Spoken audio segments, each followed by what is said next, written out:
Doctor of Demons by Nyan Zangetsu, Chapter 1, Slay the Demon. What's that? A demon, you say? I disagree. I don't think of myself as a demon. There's only one true demon in this world, and I'm going to kill it stone dead. What demon is that, you ask? We all know it. Every one of us has seen its face. That's right. You understand now. I'm talking about sadness, sorrow, misery. Ain't nobody gonna suffer on my watch. Not a single soul.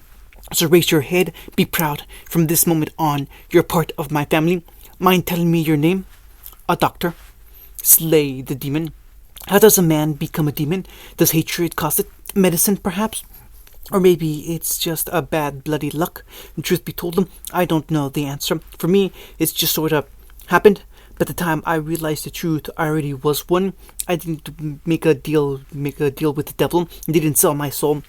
Didn't drink any blood, none of that nonsense. Somewhere along the line, Kurma changed me, or maybe I changed him. I'm still not quite sure. Strange, isn't it? When you can run faster than light and smash boulders with a punch, you really don't notice subtle changes in your body until they're not subtle anymore. From a physical standpoint, I don't think a human body is meant to contain a tailed beast for all that long. Couple years, maybe a few decades. That's it. Sooner or later, something falters, be it the person or the seal or even the beast within. None of that happened for me. You see, we may have overshot that mark by a few hundred years, and as a result, we changed. Kerm and I have lived together for centuries now. I'm not quite sure why, only that we've stopped aging as we wander through this wild world. That's right, another world, just our luck, right?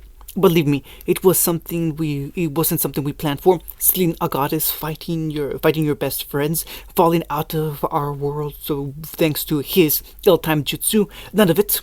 How do you plan for nonsense like that? I'll tell you how. You don't. We weren't looking to fall into a realm of demons and demon slayers. By the time we realized where we were and what was happening, it was already too late. It's a shame, really. Kurma's eyes are Kurma's eyes are really nice and all, but sometimes I miss the color blue. Transformation jutsu just ain't the same, you know. But hey, when life gives you lemons, you make lemonade. Or so the saying goes. Helps that I can still walk in the sunlight, I suppose. We've made a decent living these days, wandering the countryside, applying our skills, helping the sick where we find them. I'm not a very good doctor. I'll be the first to admit it.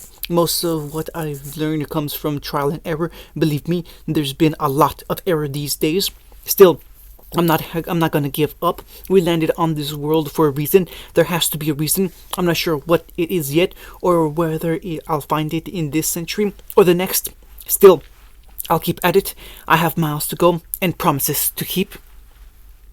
Was this what death felt like? Umi didn't like it. No, she didn't like it one bloody bit. But I guess I really don't have a choice here anymore. Her body ached in the worst of ways, life splitting away as she hung limp in her brother's arms. She couldn't move, could barely even bring herself breath. Each second was an agonizing eternity, one in which her burnt and seared lungs protested horribly. She didn't want to die. She wanted to live, now more than ever, but living hurt. It hurt so damn much that she would have cried if she still had tear ducts or eyelids. Instead, she was left to gasp out her tiny little breaths, unable to do anything but listen. To hear her brother cry out for help, it wasn't fair. None of it was. Why was this happening to him? To them? Why had they stopped? Big brother wasn't moving. A raged gasp pierced the night. Please, you have to help. I'll do anything. Well, this is what I get for treating patients late at night. An unfamiliar drawl pierced the fog of her mind. What happened? More words passed between them. Umi barely heard any of it. Everything was spinning. Even now her vision was growing faint. It felt like she was splitting into a deep dark abyss from which there could be no return. Death. This was death. She railed against it as only a child could, kicking and screaming in her mind. No, not like this. No. She wouldn't die here. Absolutely not. She grasped at the fraying threads of her thoughts, struggling to cling on. Someone's hand touched her forehead. It was cold against her scorching skin. Had her lungs been intact, she would have screamed from the pain. All that emerged was a faint sob. third-degree burns. A voice. Who was that? Sorry, nothing I have will help with this. Unless. Gyatoro snarled and shook him. Damn it, old man, if you have something, help her. All right, she heard the stranger sigh. I really shouldn't be doing this. But in for a penny. Through the bleary haze of her fading vision, Umi glimpsed and saw an arm, beheld the clawed fingers rolling up a sleeve, then dug into it. Blood swelled up from the wound, dark arterial blood. It dribbled down his wrist at a languished pace, pulsing in time with the steady beat of his heart. Bleary eyes squinted, not quite comprehending. Why had he cut himself? Why was he bleeding? And why did it smell so good? Distantly, she heard her brother gasp. Oi, are you, drink? Although she couldn't see his face, the man's voice held no dark promise, only the promise of life. If you don't, you'll die. Realization broke with the dawn, so that's what he was. A demon. Why was a demon here in their district? And healing people. Didn't demons eat people? It didn't make any sense. All the stories said demons were vicious and cruel creatures, monsters who delighted in the suffering of others. She'd been raised on awful tales of these terrors, learned to fear and dread them in equal measure. And so why was this one offering her his blood? Drink. She glimpsed whiskered cheeks now, a young visage dimpling in a gentle smile as he urged her on. Everything will be all right for both of you, I swear. Umi had stated she wanted to live, but as a demon? All right. His arm came down. I can't make you drink, but do you really want to leave your brother behind? No, that decided. Umi forced her head upright. Cracked lips parted around a raw gasp. Broken teeth flashed in the moonlight. That a girl? She thought she caught the flash of a smile in the low light. Now this might hurt a little. The man might have said something else. Umi didn't hear him. Her mouth fastened to his wrist like an infant to the teeth, and then she was drinking, bracing for what she swore would be an awful taste of deathly iron.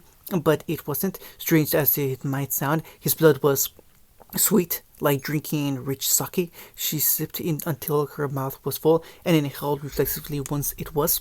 One gulp was all it took, a single swallow for Umi's world to burn. Worse than the insults, worse than the fire, worse than any beating she'd ever suffered. It was the pain, pure and primal, a scathing inferno that left her convulsing helplessly in his arms. A shriek tore out of her throat, and she suddenly realized she could scream, that she had skin again, and oh gods, her blood burned. Beneath that, she could feel everything boiling, her cells changing, altering. She tore her mouth from his arms, eyes rolling in her head from the pain. Stop! Hurts!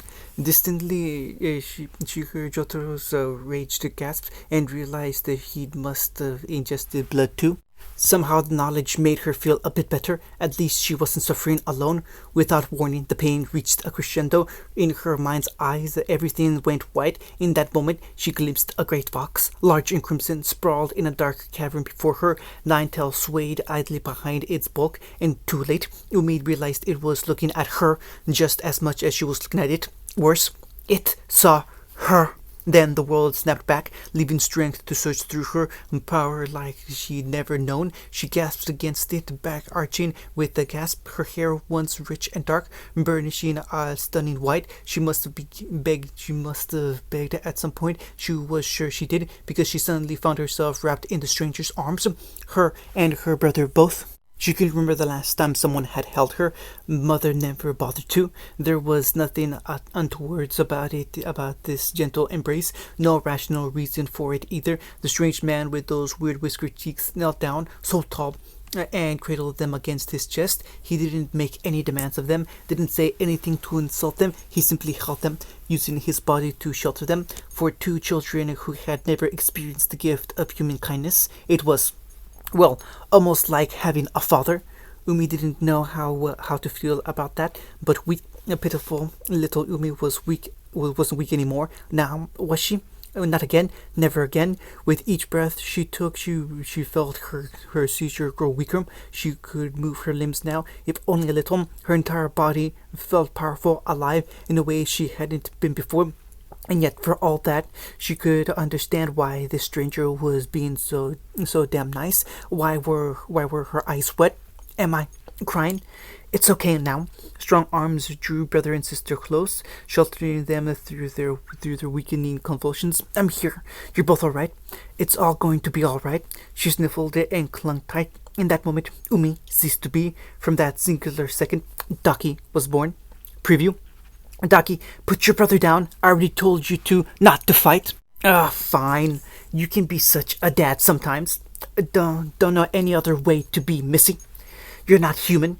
No, I'm not. Rikuku, was it? Look, I'm not your enemy, so why don't we let bygones be bygones? No need for the swords to come out. You won't let anyone die. You'll save everyone. What kind of twisted ideal is that? Well, that left a mark. Still, it's my ideal, and unlike you, I have the power to do it. What's that? You don't believe me? Let's show them, Kurama.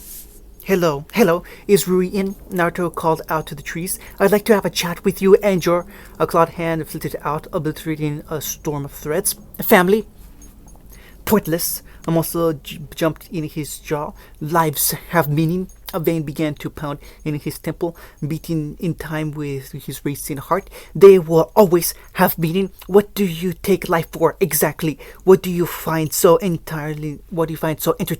Slaughtering innocents? What's so amusing about this? A clawed hand closed around their skull and tore it clean off their neck. Well, he asked their severed head. Tell me, is this fun? He expected more from an upper moon. I'm just a traveling doctor. I took an oath to heal rather than harm, but there are always exceptions. Look at you, weakling. A clawed hand smashed the table. You heal the sick and don't eat human flesh. You're a disgrace to our kind. Our kind, Slitted red eyes considered him. No, I'm not one of your kind at all. A demon doctor who fathers demon and yet kills more. Tamayo smiled softly. What a curious contradiction you are. I've wanted to meet you for some time now. Halt! Come any closer, and we shall show no mercy. The blade skittered off a hardened forearm. I'm the one who'll be showing no mercy. Golden eyes rimmed by red glared back from the shadows of his hood. Sorry, but I'm going to take out my rage on all of you. You can walk in the sunlight. You can't? Here, let me fix that. End of chapter 1.